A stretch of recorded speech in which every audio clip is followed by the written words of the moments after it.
ভারতের আনন্দবাজার পত্রিকা একটা সংবাদ প্রকাশ করেছে শেখ হাসিনার নামে, যে মাথা উঁচু করে দ্রুত ফিরব। তো এই শিরোনাম দেখে যে কারো চমক লেগে যাবে, যে নিশ্চয়ই সিরিয়াস কিছু করছে বা হচ্ছে, বা সত্যি সত্যি শেখ হাসিনা ফেরত আসতেছে দ্রুত। তো তারপরে যখন নিউজটা পড়বেন, তখন আপনি হতাশ হবেন।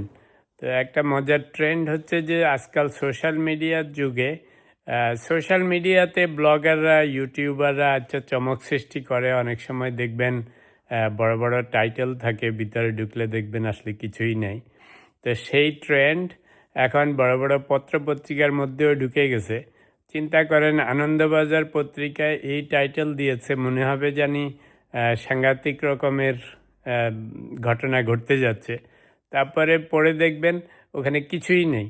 শেখ হাসিনা ওই বরাবর যেটা বলেন, তো উনি বলেছেন যে দেশে গণতান্ত্রিক পরিবেশ সৃষ্টি হইলে আমরা মাথা উঁচু করে ফেরত আসবো। তো এই কথা বলা আর না বলা কি আসে যায়, রাইট?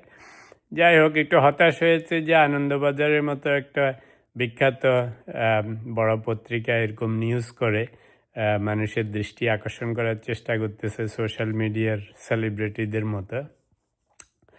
তবে প্রসঙ্গত উল্লেখ করতে হয় যে শেখ হাসিনার প্রত্যাবর্তন এতটা সহজ হবে না এই কারণে আম, আন্তর্জাতিক অপরাধ ট্রাইব্যুনাল থেকে ওই যে জুলাই আপরাইজিংয়ের সময় মানবতা বিরোধী বা কিলিং এসবের জন্য, অপরাধের জন্য ওনার বিরুদ্ধে ডেথ সেন্টেন্স দেয়া আছে। তো ফলে অন্যান্য জিনিস তো আছে, ওনার সয় সম্পদ জব্দ করার কথা আছে। তা আপনার নামে যখন ডেথ সেন্টেন্স দেয়া থাকে, ইটস নট ইজি। আর বাংলাদেশে শেখ হাসিনার আমলেই আহ, জামায়াতের বহু নেতাকে এনে এনে ডেথ সেন্টেন্স দিয়ে এক্সিকিউটও করা হয়েছিল। তা এমন না যে এটা আনহার্ড অফ। তো এখন উনি ওনার আমলে যত মানুষকে এক্সিকিউট করেছেন, জামায়াতের বা অন্যান্য সেই ফ্রিডম পার্টির লোকজনদেরকে, তো সেগুলির তো ইনস্ট্যান্স রয়ে গেছে। আর বাংলাদেশে জুলাই আপরাইজিংয়ের পরে মাত্র 16, 18, 20 মাস হয়েছে। তো এর মধ্যে মানুষ তো সব ভুলে যায়নি। মাত্র ওনার বিচার হয়েছে, তো উনি পলাতক আছেন। আওয়ামী লীগের ম্যাক্সিমাম নেতারা পলাতক। তো অতটা সহজ না। তো উনি এখন ওখানে বসে বসে বলছেন, ওই বিদেশে দেখি আহ, যাদেরকে বিভিন্ন বড় বড় অপরাধে ধরে নিয়ে যাওয়া হয় তাদের প্যারোলের শুনানি হয়। তো সেখানে দেখে যে এদের মধ্যে কোনো রিমোর্স হচ্ছে কিনা, মানে ওদের অপরাধের জন্য ওদের মধ্যে কোনো অপরাধবোধ আছে কিনা, বা নিজেকে ভালো বানানোর চেষ্টা করতেছে কিনা, বা একটু ভালো হচ্ছে কিনা। তো যদি সেটা না দেখা যায়, এদেরকে প্যারোলেও মুক্তি দেয় না, কারণ সেই অপরাধবোধ তো এখনো জাগে নেই। তো শেখ হাসিনার যে অবস্থা দেখতেছি, এই যে এত কিছু হয়েছে, নিজের নামে না নিক, অন্তত কোনো না কোনোভাবে যদি একটু রিমোর্স দেখাতো যে হে, আমার গভর্নমেন্টের আমলে আমার সরকারের লোকজন আমাকে বিভিন্নভাবে মিস ইনফরমেশন দিয়েছে বা মিসলিড করেছে, মিসগাইড করেছে।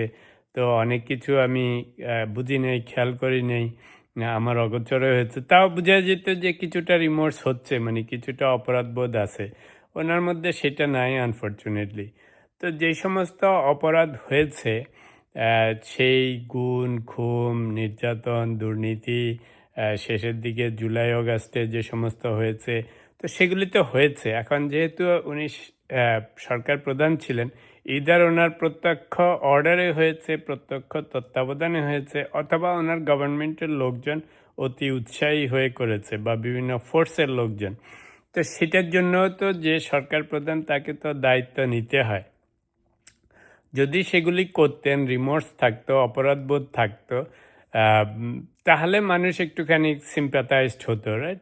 তো সেটা উনি হচ্ছেন না। তো এখন ওই সেই বরাবরের মতো উনি বলে যাচ্ছেন যে বিরোধী পক্ষ, জামাত, শিবির, এনসিপি, পাকিস্তানি, বিএনপি, ওই সেই গদবাঁধা কথাবার্তা। তো যাই হোক, বলার এই নিউজটা দেখে একটুখানি ইন্টারেস্ট গ্রো করেছিল যে আনন্দবাজার পত্রিকা, ঐতিহাসিক পত্রিকা, সবসময় বড় বড় নিউজ ছাপে, কিন্তু ওরাও দেখি এখন আমাদের মতো সেই লাল নীল ট্যাগ দিয়ে, ফাফা নিউজ টাইটেল দিয়ে মানুষের দৃষ্টি আকর্ষণ করার চেষ্টা করতেছে। মনে হচ্ছে না যে আপাতত শেখ হাসিনারা এখনই ফিরতে পারবেন কোনো না কোনোভাবে। একদিকে ওনাদের রাজনৈতিক কার্যক্রমে নিষেধাজ্ঞা আছে আওয়ামী লীগের, সেটা একটা। ২ নম্বর হচ্ছে ওনার নিজের বিরুদ্ধে ডেথ সেন্টেন্স আছে, নানা রকম মামলা মোকদ্দমা আছে, ওনাদের সমস্ত লোকজনগুলি মামলা মোকদ্দমা আছে।